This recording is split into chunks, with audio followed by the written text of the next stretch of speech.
જેવો જેવો વિસ્તાર એવા એવા કવિ કલાકાર થઈ અને રાગ બનાવે છે બાપ. રાગ ભાષા એ હરેક પ્રાંતની અલગ અલગ હોય છે ભાઈ. આપણા વડીલો હોય અને ક્યાંક દાદા કહેતા હોય, ક્યાંક મોટા બાપુ કહેતા હોય, ક્યાંક આની પર આપણે ભા કે આપણે કાકા કહી, ઉત્તર ગુજરાતમાં કોકા કે. એટલે જેવો વિસ્તાર એવી ભાષા અલગ અલગ હોય છે ભાઈ. પણ એ બધાય રાગ કવિએ કલાકારોએ ગાયા છે, કવિએ બનાવ્યા છે. એ બધાય રાગનું એમ કહેવાય મૃત્યુ જ્યારે થયું હોય તો એ સોરઠની માલપા મરસિયા રાગ ગવાય સાહેબ. એ મરસિયા રાગમાં કોઈ સુરવીરને યાદ કરતા હોય તો કેવી રીતે? મરસિયો રાગ તો મરસિયો છે ભાવ. કેવા પણ હતું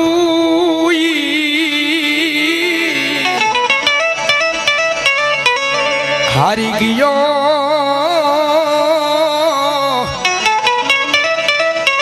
અરે રે મારો ખજાનો બેઠો ખો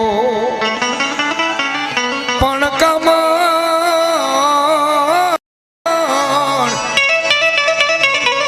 દારૂ કો આજ પાદર તારે પોરહા.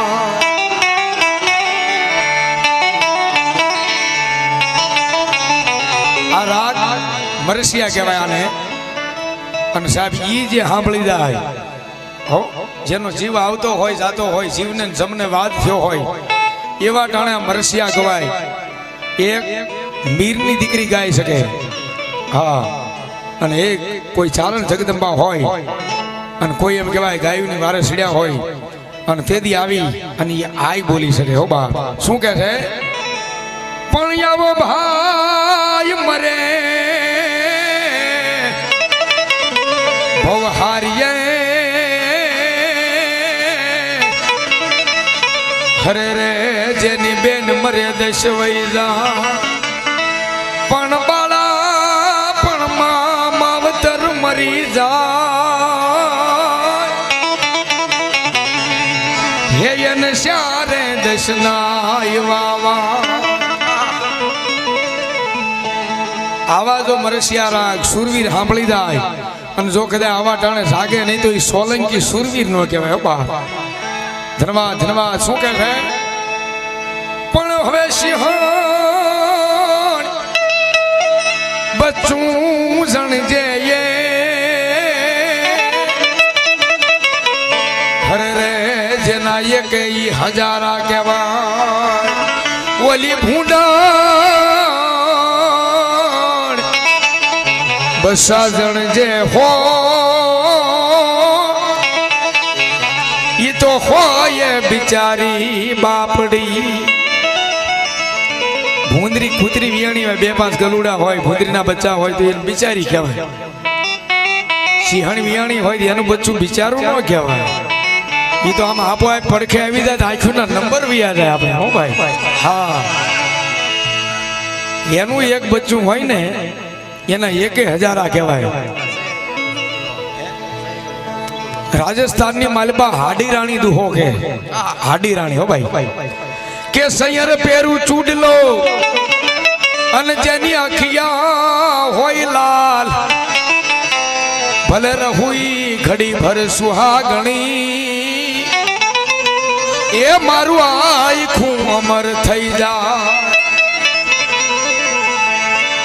રાજસ્થાનની માલિપા હાડી રાણી એટલું કે કદાચ લગ્ન થાય અને ઘરે જાય અને મારો પરિણય એમ કહેવાય આ દેશ માટે, ગાય માટે, કોઈ બેન દીકરી માટે કાયમ આવી જાય તો ભલે આવી જાય. સૈયર પહેરું ચૂડલો જેની અખિયા હોય લાલ ભલે ઘડી ભર સુહાગણી રહું પણ મારું આખું અમર થઈ જાય. હે એક જ રાત રહ્યા હતા પરણી તા તો પોતાનો પતિ કામ આવી ગયો. પણ સાહેબ એની વાતો હોય ને, માય ગાંગલાની રાકાની વાત થોડી હોય બાપ. પણ આ સોલંકીના આંગણે બેઠા હોય, કોઠીની માલપા બેઠા હોય અને જો આવા સુરવીરને યાદ કરતા હોય અને એક હાકલો ન આપે તો સોલંકી સુરવીર નો કહેવાય બાપ. સુરવીર નો કહેવાય બાપ.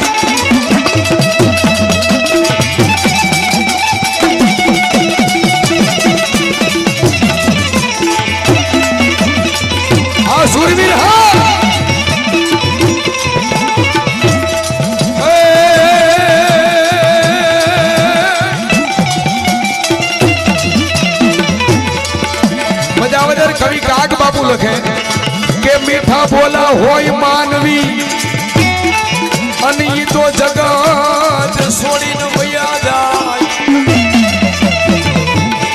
પણ કાગ કવિ જેની કાણ લખે એ બોલા ઘેરે ઘેરે મેલી ન જા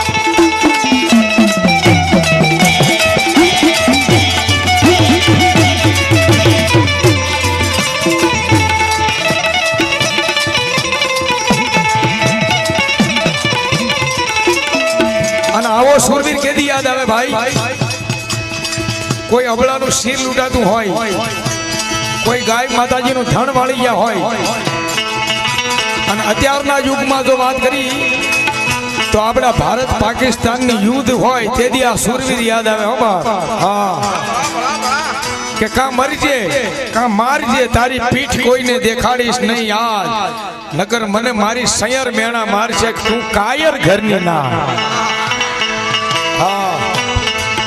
આ તેદી યાદ આવે અને એક કોઈ બેન કે દીકરી હોય આંગણામાં ઉછેરી પાછેરીને મોટી કરીને પારકા ઘરે મોકલી હોય ને એના ઘરે જ્યારે મામેરાનો સમય હોય ને તેદી આ સુરવીર યાદ આવે કે ઓહો હજી મારો ભાઈ નો આવ્યો હે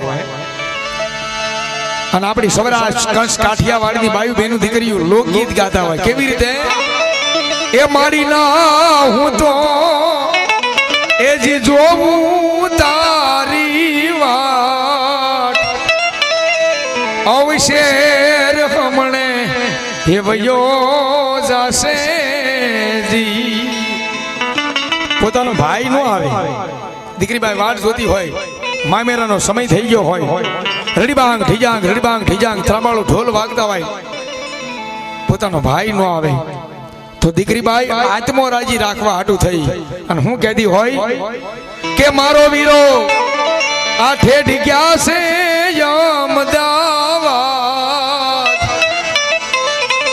મારી હાટું સુંદડી ઓરવારે મારો ભાઈ મારા માટે મામેરાની સુંદડી લેવા માટે ઠેઠ અમદાવાદ ગયા છે પણ જેને પિયરમાં કાકા કુટુંબ મામા મોહાળ કોઈ ન હોય જેને ભાઈ ન હોય નિર્ભાગી હોય એવી દીકરી પારકા આશરે મોટી થઈ અને હાહરે ગઈ હોય ને એ વાટ સુધી ઓહો હું નિર્ભાગી છું હે બાળોદિયાની બળેલ હું જનેતાના થાને ઠરી નથી મારે ભાઈ નથી આંખની માલિપાથી દડ દડ દડ દડ દડ ખારા ઝેર જેવા આહુડાની ધાર થતી હોય દુનિયામાં મારા અને તમારા શરીરની લેબોરેટરી થાય અત્યારે વૈજ્ઞાનિક એટલું આગળ છે કે આ શરીરની માલિપા કઈ જગ્યાએ કાંઈ તકલીફ છે એ અત્યારનું મશીન કહી દે અત્યારનું વૈજ્ઞાનિક કહી દે બ્લડમાં કઈ તકલીફ છે એ અત્યારનું મશીન કહી દે વૈજ્ઞાનિક કહી દે મારા અને તમારા બધા એમાં લોહીમાં પણ સાહેબ વૈજ્ઞાનિક ને એ હજી સાબિત ન કરી શકે શું કામ કે કયું આહુડું સુખનું છે ને કયું દુઃખનું છે એની તો કવિ નોંધ લે એક ભગવતી નોંધ લે અને એક કોઈ આપણા ગુરુ હોય એને માનતા હોય આપણા ભુવા હોય એ નોંધ લે શું કામ કે સુખનું આહુડું છે ને એ ઠેકી ઠેકીને આવતું હોય અને દુઃખનું આહુડું પડતું હોય ને એની સીધી લીટી થતી હોય બાપ અને એવું એમ કહેવાય દુઃખનું આહુડું પડતું હોય અને તેથી આ દીકરી વાટ જોતી હોય પોતાનો ભાઈ ન આવે શું કહેતી હોય કે આવી કઈ હાટુમાં એ તારે પડી હશે હડતાલ મારી મામેરા વેળા હવે વહી જાશે હે મારા વીરા મારો મામેરાનો સમય પણ વયો જાય લાંબી ગ્લાસની માલબાદી ની હકો નાખ્યો બધાયનો અવસર ભૂલી જાજો પણ આપણા આંગણામાં બેન કે દીકરી ઉછેરી પાછેરીને મોટી કરી અને ક્યાંક હારે વળાયું હોય ને એના ઘરે જ્યારે અવસર આવ્યો હોય ને તેથી ઈ ન ભૂલતા હું કામ કે આપણે બીજા કોઈને યાદ નહીં આવી એ બેનને યાદ આવશે કે હમણાં મારો ભાઈ આવશે હા સાહેબ લોકડાઉન પહેલા મેં 11 દીકરીના લગ્ન કર્યા છે. મેં નહીં પણ માતાજીએ. હા, અને વર અને કન્યા આગળથી 1 રૂપિયો લીધા વિના તમામ કરિયાવર આપ્યો હો. અને તમામ જલસો દિવસે જિગ્નેશ કવિરાજથી માંડી અને તમામ કલાકાર. હા, હું ખોટું બોલું, મારા ગામના સાક્ષી છે અહીંયા. હા, અને યુટ્યુબમાં મારી કે આ ડિજિટલ ચેનલમાં છે આખો કાર્યક્રમ. જિગ્નેશભાઈ કવિરાજથી માંડી અને તમામ કલાકારો. હા, અને માવતર વિનાની દીકરીઓને આપણે ભણાવી દીધી અને તમામ કરિયાવર દેવાનો.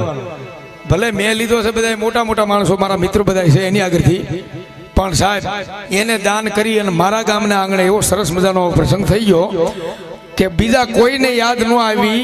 બાકી મરી તો બધાને જવાનું છે ભાઈ, પણ કવિ કલાકાર ચારણ બારોટ એ અમે તમને મરતા શીખવાડ્યા કેમ મરવું. એ બાકી તો ખટારાના છોટામાં આવીને મરી જવાય. એ મર્યું ન કહેવાય ભાઈ. હે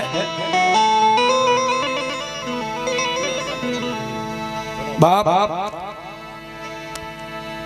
નિર્ભાગી બેન અને કાળ પડ્યો પોતાના મલકની માલપા અને ફરતા ફરતા ફરતા ઝાલાવાડની માલપા જાય. પણ કાળ પાણીના પડે તો પહોંચાય, કાળ રૂપિયાના પડે તો પહોંચાય, પણ કાળ માણહાઈના પડે ને એ નહીં હારું. તમારે આગળ 1 પણ રૂપિયો ન હોય, 1 રૂપિયો ન હોય, અને આપણે આંગણે બેન કે દીકરી આવે ને તો એમ કહો મારો બાપલીઓ આવ્યો, મારો વિહામો આવ્યો, મારી દીકરી આવી. હવે આમાં ક્યાં પૈસાની જરૂર પડે? હે, તો દીકરી અંદરથી રાજી થાય ને. એટલે કોઈ દે મારા ને તમારા આંગણાની માલપા નબળો વિચાર ન આવે. એવો એમ કહેવાય કાળ પડે અને ઝાલાવાડની ધરતી ઠીકરાનો ઘડો લઈ અને દીકરી એમ કહેવાય કુએ પાણી ભરવા માટે જાય. કુવામાં ઘડો નાખે, બહાર કાઢે, પાણી તો ન આવ્યું પણ ઘડો ફૂટી ગયો. એ ફૂટેલા ઘડાની એમ કહેવાય ઠેહ વાગ્યો પગમાં.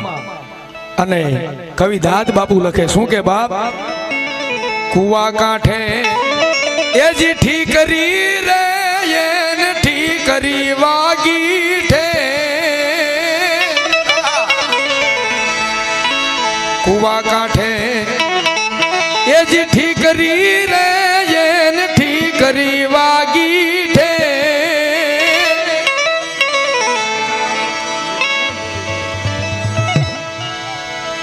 કુવા કાંઠે ઠીકરી અને ઠીકરી વાગી ઠે. મારા માના હેતની એ જ વીરડી રે દુકાળમાં ડૂકી ગઈ.